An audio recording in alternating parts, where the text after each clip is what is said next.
నా లైఫ్లో జరిగిన మ్యాజిక్ కిరణ్ అబ్బవరం. ఎందుకు చెప్తున్నానంటే, కృష్ణానగర్లో కథలు రాసుకుని సినిమాల కోసం పోరాడే వ్యక్తులు 100 మంది ఉంటారు. వాళ్ళందరూ రోజు ఆలోచన ఏంటి తెలుసా? మాకు ఎవడైనా ఒక హీరో దొరుకుతాడా, ఆడితో కథ చెప్పించుకుందామా, ఓకే చేయించుకుందామా, లేకపోతే నాకు ఎవడైనా ప్రొడ్యూసర్ దొరుకుతాడా, కథ చెప్పించుకుందామా అని. నా లైఫ్లో ఆ మ్యాజికల్ మూమెంట్ చాలా అందంగా జరిగింది. ఒకటే ఒక ఇన్సిడెంట్ చెప్తా.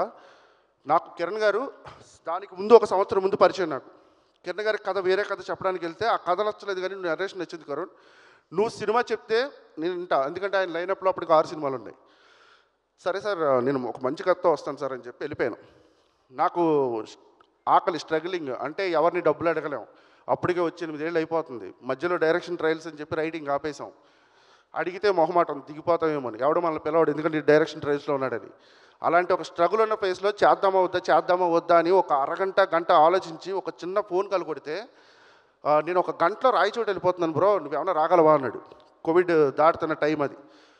కిందకు వస్తే బండిలో పెట్రోల్ లేదు, జేబులో రూపాయి లేదు, ఉన్నాయి జాగింగ్ షూ ఉన్నాయి, అవి వేసుకుని ఆ 7 కిలోమీటర్లు నడుచుకుంటూ వెళ్ళిపోతున్నాను.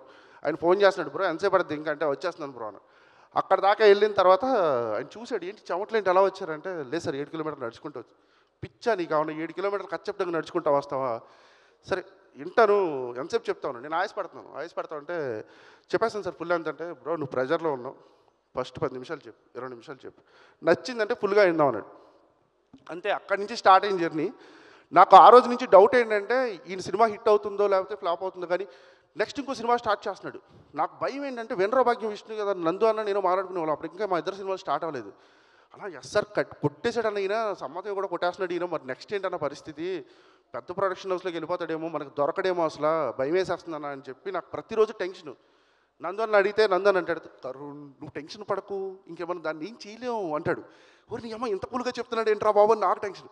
నేను వారానికి 3 సార్లు ఫోన్ చేసేవాడు ఆయనకి. ఆయన షూటింగ్లో ఉండేవాడు, 3 షెడ్యూల్ చేసేవాడు, 3 షిఫ్ట్లు. ఫోన్ చేస్తే, కరు నువ్వు టెన్షన్ పడకు, కరు నేను ఉన్నాను కదా, నేను చెప్పాను కదా, నీ మాట ఇచ్చి నాకు నమ్మకం లేదు నిజంగా. ఎందుకంటే ఆయనతో అసోసియేటెడ్ ట్రావెల్ అయిన విశ్వాస్ గారు కానీ వీళ్ళందరికీ ఆ జర్నీ తెలుసు, నాకు తెలియదు. నేను అప్పుడే కథ చెప్పాను ఆయనకి, అంతే. ఇప్పుడు ఆయనకు ఎస్ఆర్ కొట్టేశాడు, వస్తున్నారు ప్రొడక్షన్ హౌస్లో అందరూ వస్తున్నారు, ఒకవేళ నన్ను పక్కన పెట్టేసి నా పరిస్థితి ఏంటి? ఆయన ఓ రోజు పిలిచి అన్నాడు, నా భయాన్ని అర్థం చేసుకుని కూర్చోబెట్టి చెప్పాడు, నేను ఒకసారి మాట ఇచ్చానంటే మాట ఇచ్చినట్టే, ఆ మాట అయితే దాటను, నీతో నేను సినిమా చేస్తున్నాను, ఎవడు అడ్డొచ్చినా, ఎన్ని ప్రొడక్షన్ హౌస్లు వచ్చినా, ఎంతమంది పెద్ద డైరెక్టర్లు వచ్చినా, నీ సినిమా చేసిన తర్వాతే వెళ్తానన్నాడు. నా సినిమా కోసం ఆయన అలాగే స్టాండ్ బై ఇచ్చాడు. Sir thanks for your gut sir.